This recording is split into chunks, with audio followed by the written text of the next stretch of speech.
नमस्ते, कैसे हैं आप सब लोग। ब्यूटीफुल सक्सेस स्टोरी लेकर के आई हूँ। नाम इन्होंने दिया नहीं है तो इसलिए इनका नाम जो है वो मैं ले नहीं सकती हूँ। बाकी जो सक्सेस स्टोरी है ना वो है रिलेशनशिप की, और लॉ ऑफ अट्रैक्शन की ऐसी कोई टेक्निक नहीं है जो इन्होंने छोड़ी हो।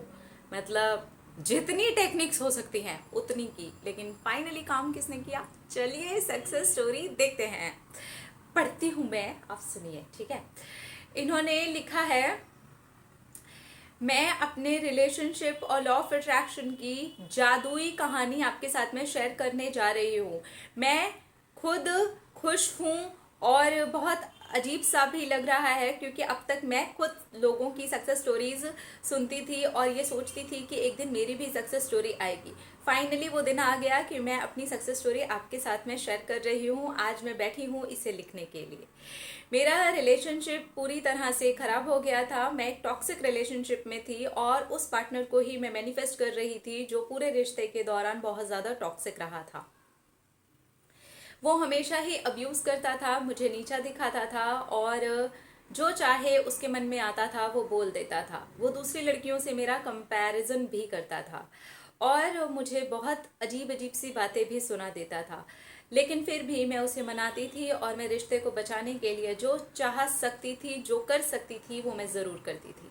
लेकिन फाइनली वही हुआ कि वो मुझे इतनी ज़्यादा नेगेटिविटी दे देता था, इतना सोचने पे मजबूर कर देता था कि रिश्ता पूरी तरीके से धीरे धीरे करके ख़राब होता चला गया। मैं उसको मनाती चली गई, उसका सातवें आसमान पर उठना चलता चला गया। वो पूरी तरह से मुझे दबाता चला गया, डोमिनेट करता चला गया और मैं डोमिनेट होती चली गई। मैं बहुत ज़्यादा रोती थी। मैं अक्सर रोते रोते कमेंट्स भी लिख चुकी हूँ आपको। और मैंने ऐसी लॉ ऑफ अट्रैक्शन की कोई टेक्निक नहीं है जिसका इस्तेमाल नहीं किया है।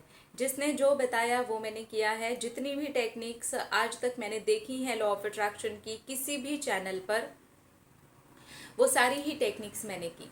लेकिन फाइनली जिस चीज़ ने मेरे लिए काम किया है वो था लेट गो। मैंने सारी टेक्निक्स कर ली थी। मैं 1 साल तक सिर्फ और सिर्फ टेक्निक्स ही कर रही थी।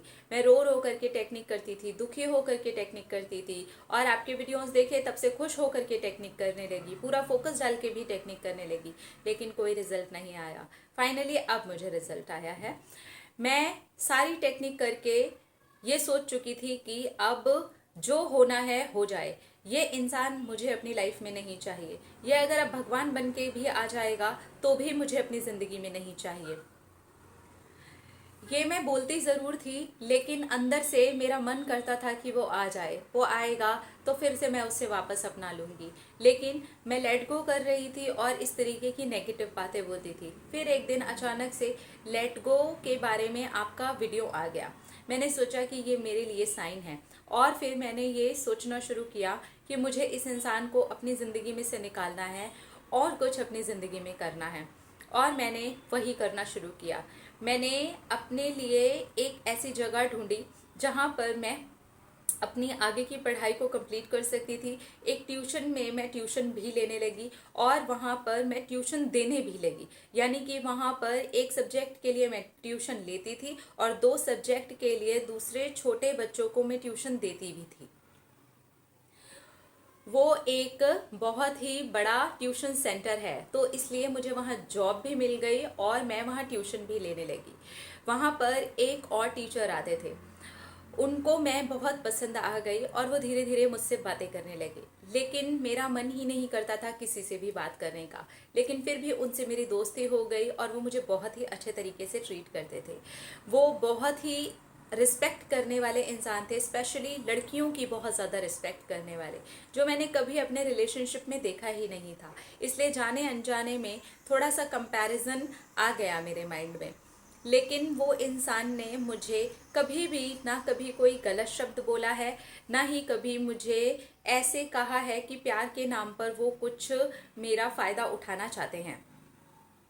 उन्होंने सीधा मुझे प्रपोज किया और कहा कि तुम मुझे बहुत अच्छी लगती हो, मैं आगे की ज़िंदगी तुम्हारे साथ जीना चाहता हूँ, क्या तुम तैयार हो। मैं 3 रात तक सिर्फ यही सोचती रही। मैं ट्यूशन लेने भी नहीं गई और ट्यूशन देने भी नहीं गई।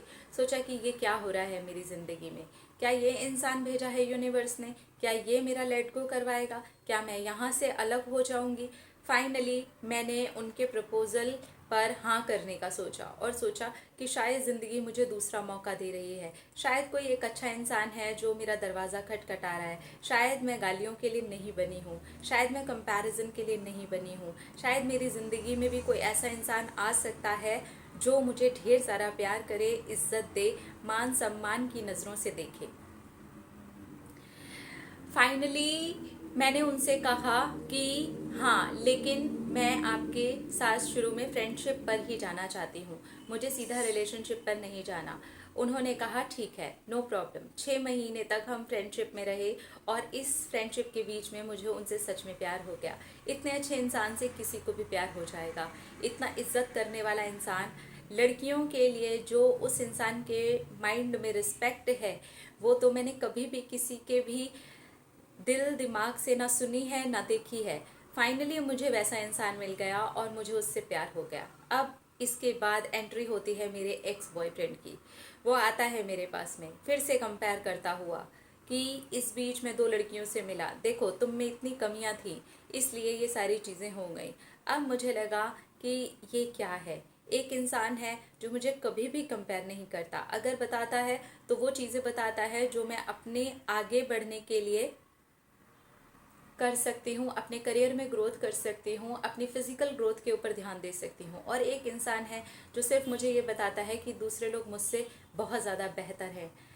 ये कंपैरिजन ऐसे छप गया मेरे माइंड में। फिर मैंने कहा कि मुझे नहीं आना है रिश्ते में, और आप हमेशा खुश रहिए, उन लोगों के साथ रहिए जो मुझसे ज़्यादा बेहतर हैं। मैं बहुत आगे निकल चुकी हूँ, I am really very sorry, मैं अब आपका प्रपोज़ल स्वीकार नहीं कर सकती हूँ। ये मैंने अपने एक्स बॉयफ्रेंड को बोल दिया।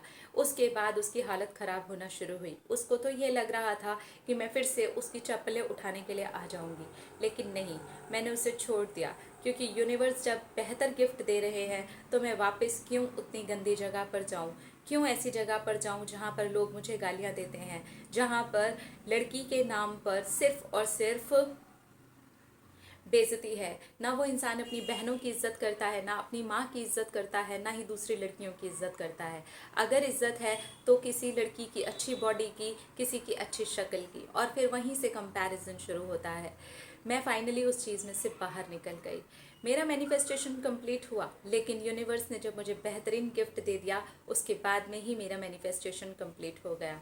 अब नहीं चाहिए मुझे वो। अब तो बिल्कुल वही वाली बात हो चुकी है जो मैं पहले अफर्म करती थी नेगेटिव हो करके, कि अगर अब ये भगवान भी बन के आ जाएगा तो मुझे नहीं चाहिए। और अब मैं सच्चे दिल से बहुत खुश होकर के बोलती हूँ कि सच में अगर ये भगवान भी बन करके आ जाएगा तो मुझे नहीं चाहिए, क्योंकि भगवान ने मुझे अपने जैसा बहुत अच्छा, बहुत प्यार करने वाला, इज्जत करने वाला इंसान दे दिया है। मेरा मैनिफेस्टेशन बहुत अलग तरीके से और बहुत ही मिराकलस तरीके से कंप्लीट हुआ है।